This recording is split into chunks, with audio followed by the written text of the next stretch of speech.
Welcome to the 6th episode, chapter, if you will, of Raising Rebeca Books, the birth of a publishing house. This is the audio story of me, Rebecca Seitz, building a traditional royalty-paying publishing house from the ground up, told to you as it unfolds. 2 episodes ago, in Chapter 4, you got to hear directly from the new acquisitions editor of Rebeca Books, the inestimable Danielle Butler. Well, in true startup fashion, this episode comes with some surprising news from Danielle. Stick around through the ad, and you'll hear it straight from her. You're listening to Raising Rebeca Books, the birth of a publishing house on the 1C Story Network. 1C is made possible in part by the support of the following sponsor.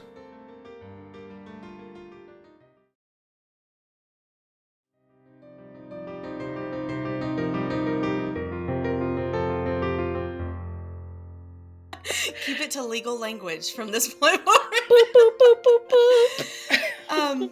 Well, welcome back to the Raising Rebeca Books podcast. I never dreamt when we had our last conversation that we would today be recording this kind of conversation. Yeah, me either. Me either. I'm gonna agree with that. We're probably the listeners are probably like, what is she talking about? Do you want to tell them of the change, or do you want me to tell them of the change? No, I'm happy to do this. So thank you all for tuning into Rebeca Books. This is such a cool platform, and to get a peek behind the process, right, of building something and making it great. I'm Danielle Butler, and I am here because I had a change of heart. And while I am 1000% in love with the mission and the focus and the purpose and the energy and intention behind Rebeca Books, I bit off more than I could chew when I said I can be an acquisitions editor right now, for this new startup in the midst of all of the 50,000 million 11 other things that are going on. And yeah, a change is happening. Rebeca Books is doing its thing, and I'm excited to witness the journey. I just won't be a part of the history making in this moment. So thank you, Rebecca, for letting me share this and us having this conversation, this platform. I think one of the great things is that Rebeca Books, particularly on this podcast, Raising Rebeca Books, is the transparency of the ups and downs of building something. This is that. I told somebody, Danielle, over the weekend. So this happened on Thursday, right? And we're recording this on a Monday. Is that right? Was it Thursday or Friday? Friday. Sorry. No. Okay, my days Hey, run listen, together. I'm sorry. This is the Monday after Super Bowl, right? Which I think should be a national holiday at this point, because I completely agree with that. Especially if it goes into overtime. I feel as if we should be given a day. Yes. So this happened on Friday. And so I was talking to a friend about it over the weekend, and she said, "Oh my gosh, your last episode was Danielle. What are you going to do?" And I said, "You know what? I think I'm just going to ask her to come on again and talk with me about it." And there was silence on the phone. And she said, "You're going to what?" Yeah. I said, "I know that's not like typical, but it's not as if we're doing anything typical here. Right. It's not as if that's the way of being anyway." And I think I want people to understand that just because you do have a million Levendy things going on, and so being full-time acquisitions editor at Rebeca Books is just not feasible. I do want people to understand that's not like we're not going to be working with Danielle or she's not going to be working with us. Danielle is an editor and a ghostwriter in all of her spare time. In all of my spare time. So it's in my experience in relationships that are led with masculine energy, when you decide to step back from a role, then you're cut off. And I think a really good example of that is Harry, right? It was Prince Harry. I mean, he tried to just step back and look at what happened. Yeah. And granted, that's extreme, but I'm just like, it doesn't have to be that way. We are allowed to redefine the boundaries of relationship and how we're interacting with each other. And if we're in authentic relationship, then that's possible, right? Everybody is giving each other grace. We're all figuring it out at any given moment. No one has it completely figured out ever. Mm-hmm. And so I really appreciated that you came to me and you said, okay, you know what? I think this is not for me. I think this is not the right role. I'm in the wrong seat. I shouldn't be doing this.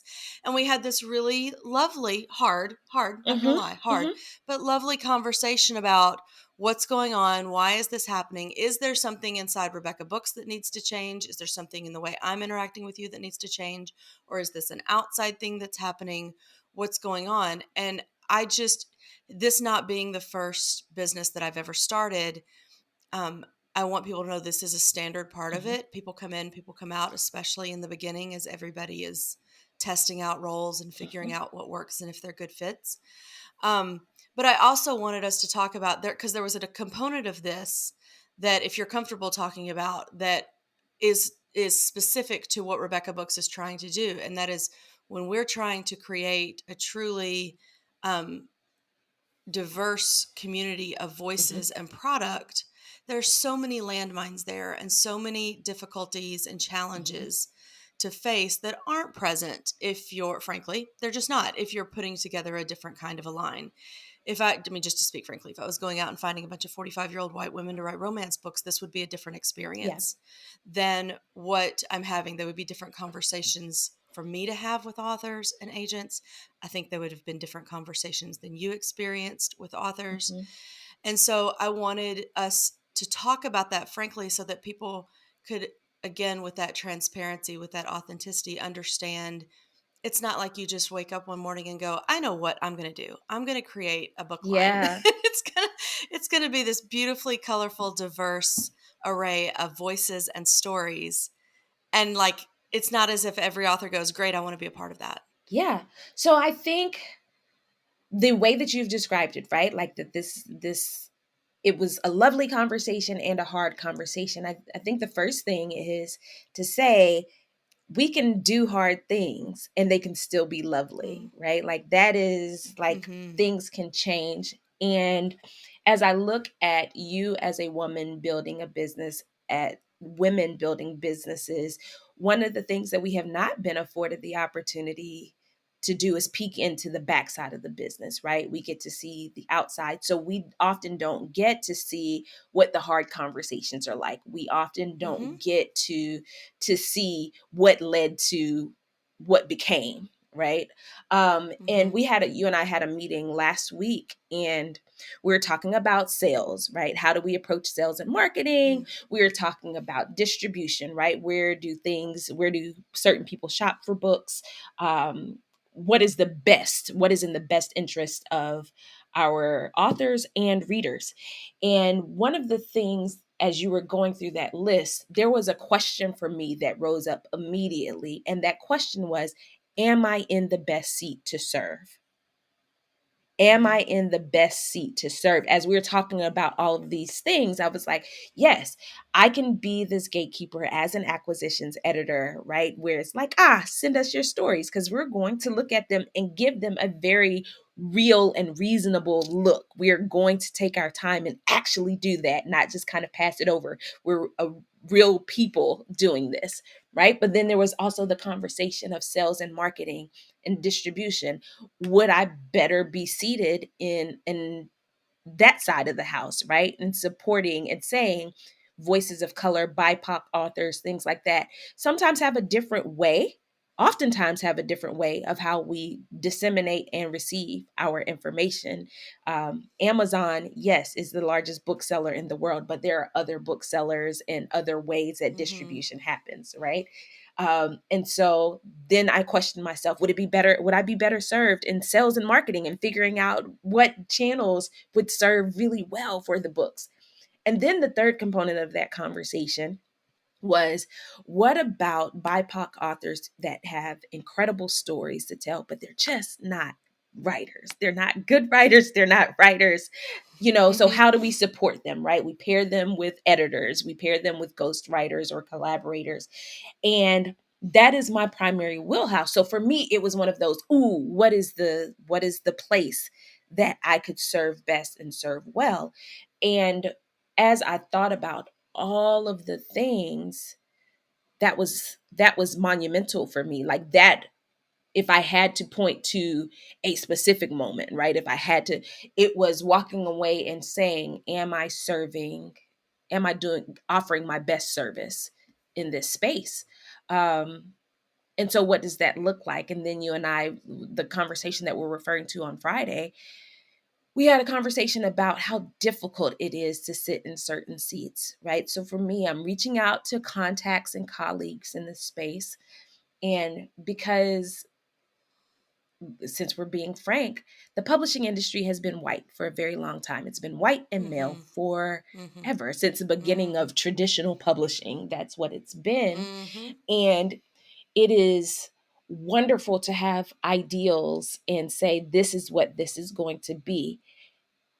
But the practicality in the walking it out is a lot harder than I think we ever dream of. That we give ourselves space to consider. And that was where I found myself, was looking at it and saying, this is a beautiful idea that I wholly believe in. Like, I believe in women over 40 sharing their stories, their wisdom, wise women writing. I believe in that. um, Both in romance and in business, because I think there's something to learn about the way that we love ourselves and love each other. And there's something to Mm-hmm. be learned about the way that we go about doing business, and showing up in corporate spaces. But what I did not count on was how much emotion, how much, I'm not even going to say the word effort, because effort, hard work is not a thing for me. I've got 50, 11 million things, right? It's not a hard thing for you. 50 million, 11 different things. But it was an emotional toll. I heard a speaker once, I cannot remember her name, but she said sometimes it just gets exhausting explaining the need for Mm-hmm. this every day as a Black woman. Mm-hmm. And I did not count on the level of exhaustion that I would have having hard conversations every day in and day out, and saying, we need this, we've got to make this happen. And so I said to you, I think that there is a moment of pause and trust building that we have to do, that has to happen. Because right now, if I Mm-hmm. go out and I say, hey, Rebecca Books is doing this, women over 40, da da da, and there's automatic question, well, why now? Right? Why now? Why Rebecca? Why now? Mm-hmm. Why now? What's changed? What's that sort of thing? And you hear the question and you find yourself, for me, I found myself being like, I don't know what's changed outside of, we know that it's time and we need change, and not having the right words to articulate, and not wanting to be persuasive, right? I don't want to have to convince anyone that this is a good Mm-hmm. idea, right? I don't want to be a salesperson to say, let me persuade you, right? I want to be able to have authentic conversations that say, hey, there's Mm-hmm. this opportunity. Yeah, there was a woman who spoke into how I operate these days and have operated since 2019. She said two things to me. One, she's a very successful radio personality, has built a decades long career there, and is also a voiceover person. And she came to me one day, and I was struggling. I was first starting up 1C, which is the parent company of Rebecca Books. And I was starting up the 1C Story Network, and I was in the exhaustion part of everything felt. I was back in that Mhm. place of pushing things uphill instead of letting things roll. And she came to me and she said, a good thing to remember and to tell yourself is simply look at the landscape of your life. What's bringing joy? Put your attention Mhm. there. Don't put your attention on the rest of it. Just put your attention on the joy. And it felt so very indulgent Yes. and almost to the point of laziness of, wait, if I go over there and I don't have to fight and I don't have to struggle and I don't have to convince and persuade and cajole, then am I doing it right? And it really, 5 years later and I'm still on the journey of learning that that is as worthy, if not more so, Yes. than continually choosing a fight. Yes. And so marrying that with the concept of building a diverse book line and company. I think if you look at the projects within 1C, you'll see the same Mm-hmm. thing.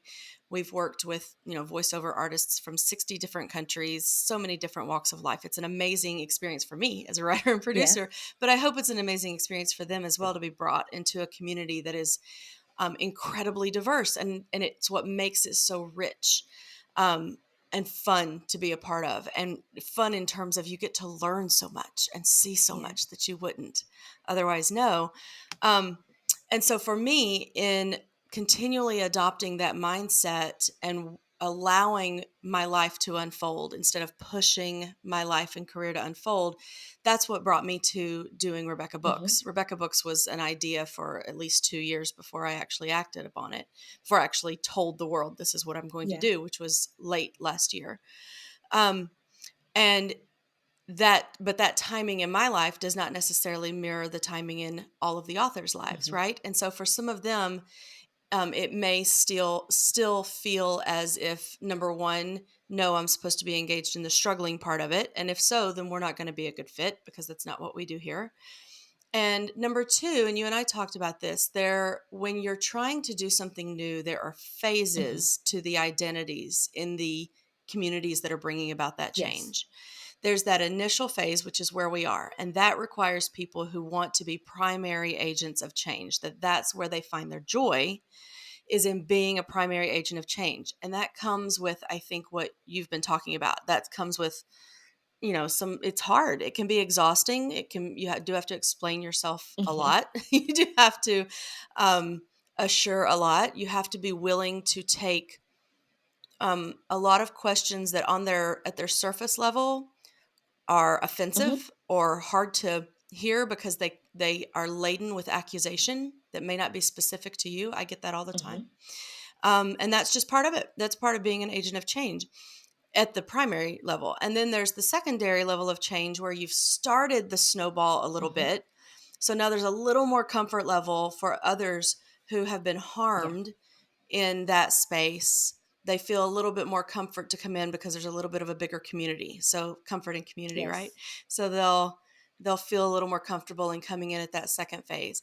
And then eventually we create what we're after, which is a larger movement that everyone feels comfortable coming and being a part of, and wants to be a part of, not just, okay, I can overcome my fears or my misgivings or whatever, but is in that place of Mm-hmm. flow, is excited and Mm-hmm. enthusiastic. And so our challenge at this phase is finding those authors who their personalities are a bit more like mine, of excited and enthusiastic about first Yes. phase of change, Yes. as opposed to second or third or what's coming after that. And I mean, I am sorry that I don't think I articulated that well to you at all when we were starting out together, that how it can be and is, on a lot of different fronts, really challenging and exhausting to have to answer questions or shore up Mm-hmm. insecurities or sit with people's wounds that you didn't Mm-hmm. inflict, and care more about the human being in front of you and tend to their wounds, even though you're not the one that Yeah. inflicted them, but you are often being treated as the one who did, because I look very much like the ones who did. Yeah. So it's just, it's a hard thing. It's a Mm-hmm. really hard thing. Let's just be real Mm-hmm. about it. It's a hard thing. It's a worthy thing, though. I feel like it's Absolutely. a right use of life and talent and resources. Absolutely. And for me, because I do so much of that other work, I do so much of that in my other work, I am pushing Mm-hmm. uphill most times. I would say that Mm, it probably 85% of my work is towards justice and equity. mm-hmm. And I'm learning, right, that while I want to change everything in the world, I want to, you've got to pick and choose, right, based on the reality of where you sit. I keep a post-it note right here on my desk that says it's not a compromise, not a bad compromise, but a recognition of the season you're in.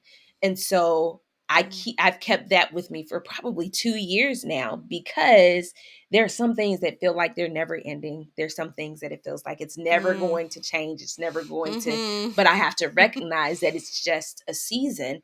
And so for me, recognizing what season, again, can I serve best in? What season am I in, and how can I show up and serve best and authentically, wanting to give to whatever causes and commitments that I take on, wanting to give my all to those things, right? And like you said, being able to sit with someone and whatever their potential wounds are, the ones that they bring with them, but Mhm. also sitting with their possibility and being able to hold the Mhm. space between two, and looking and finding the best way to serve in that capacity, the Mhm. best way to show up in that. And like I said, I 1000% believe in the mission and the vision of Rebecca Books. Thank you Like, for that. that is, and if I, since we're being frank, not if I can, since we are being frank, I believe in the badass woman behind Rebecca Books, the Rebecca with one Oh, C, right? thank you for There is, I that. believe in your experience, your lived experience and your learned experience. I believe in your ability to affect this change because of what you have Mm. experienced and what you've been through. I absolutely believe in those things. And I'm absolutely going to support you on the journey, right? I just can't do the, I'm gonna go cry now. That we're all gonna go cry, right? People listening to this are gonna go I cry. appreciate that.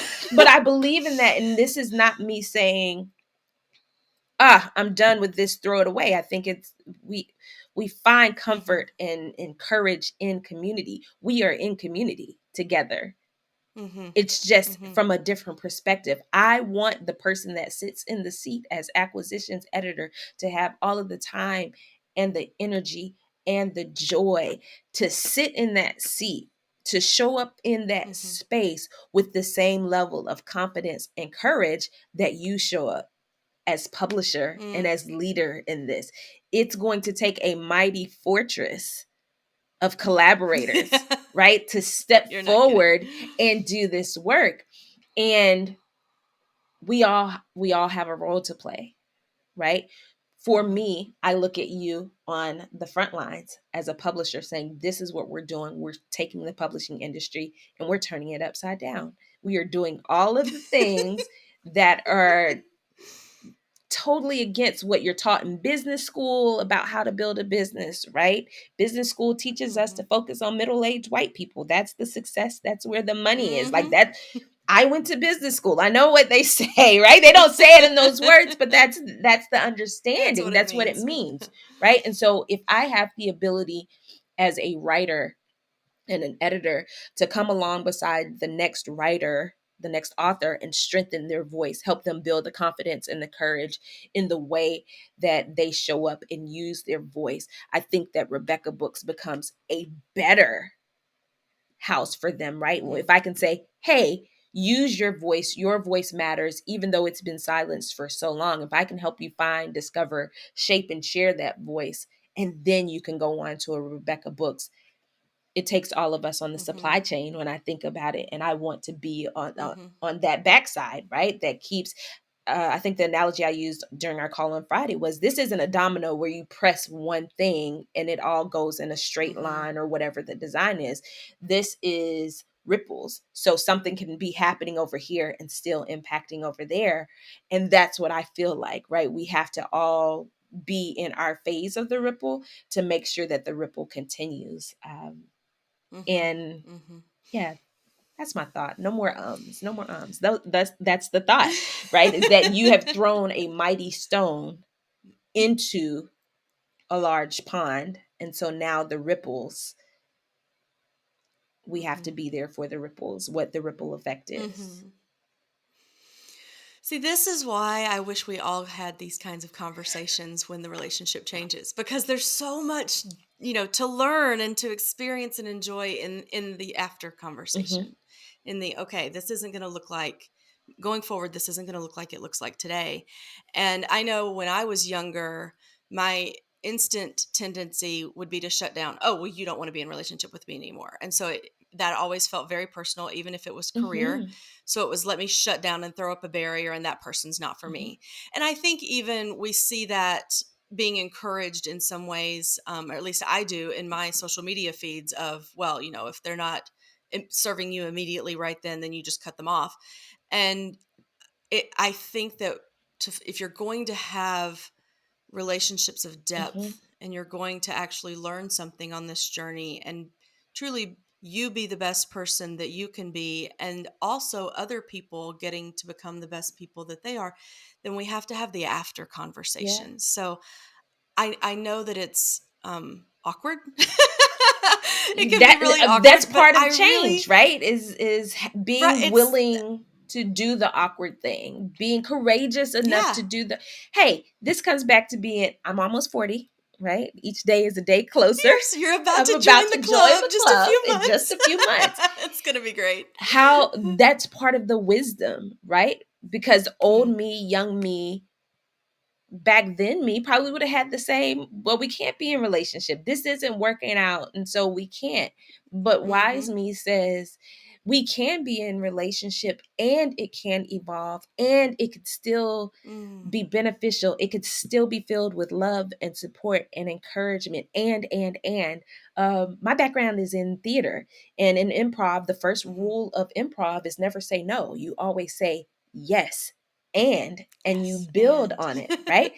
Yes, Rebecca Books is a great idea, and this is what's happening mm-hmm. next. Yes, Rebecca Books is doing this, and here's what the next opportunity looks like, versus being like, nope, it's not Rebecca Books for me. This And that next. stops the movement, that stops the flow. And you've talked a lot about flow. That stops the flow. Yes, and continues the flow. And so Yeah. I'm honored that I would have an opportunity to continue the flow with you. Hey, you're a part of the origin story Yeah. here. You were right there from the beginning, Yes. so And still here. that doesn't Yeah, it change. doesn't change. And you're still here, just in a different capacity. Absolutely. She's still an editor. She's still a ghostwriter, and we will absolutely be coming to you, hoping to use those services. So you're not going away from the Rebecca Books story. You just have a different Just a character in the different story. character, different role in the story. Exactly. Exactly. I I really I another friend that I talked to this weekend about this said, what a kindness that you gave to each other by being able to have that conversation with each other and be frank with each other. And I think because I've been several years now in this place of, I do find it easier to walk away from something that's not authentic, that because it's just uncomfortable for me. But that also leads to taking it for granted when someone else is also comfortable in authenticity like you are. And so I thought about my conversation with my friend after, and I said, I don't think I said what I should have at the end of our conversation, which was to thank you No, thank you. for being honest with me and frank with me about here's where I am, here's where my head is and my heart is, and let's talk about it. That really is a gift to give to somebody, and you gave it to me, and I appreciate Thank that. you. Wise women build, and even wiser women build Mm. together. Yes.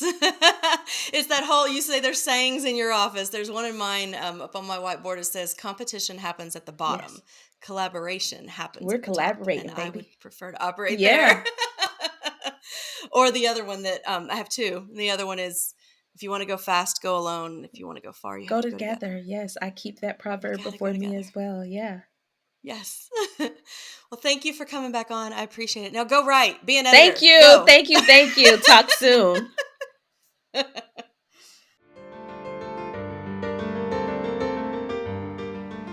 For much of my career, it feels like I chose to go it alone.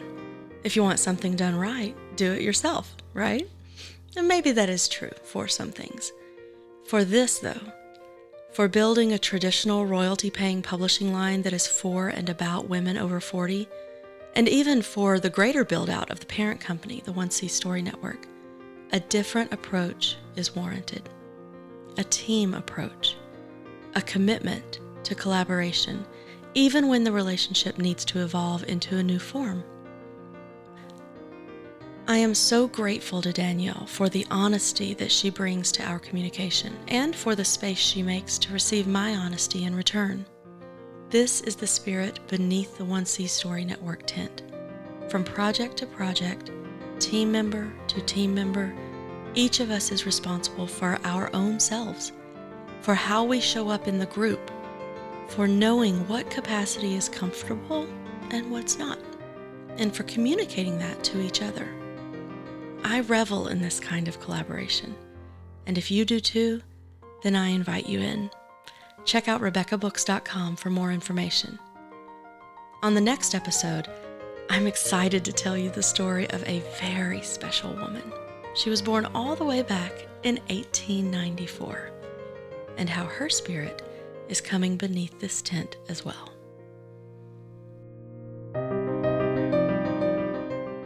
You've been listening to Raising Rebeca Books, the birth of a publishing house from the 1C Story Network. Subscribe to the show wherever you get your podcasts and learn more at RebecaBooks.com.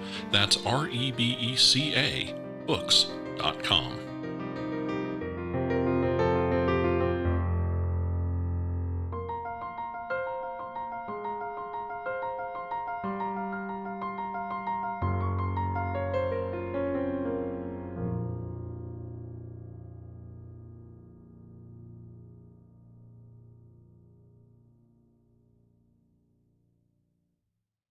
The 1C Story Network, for the love of stories.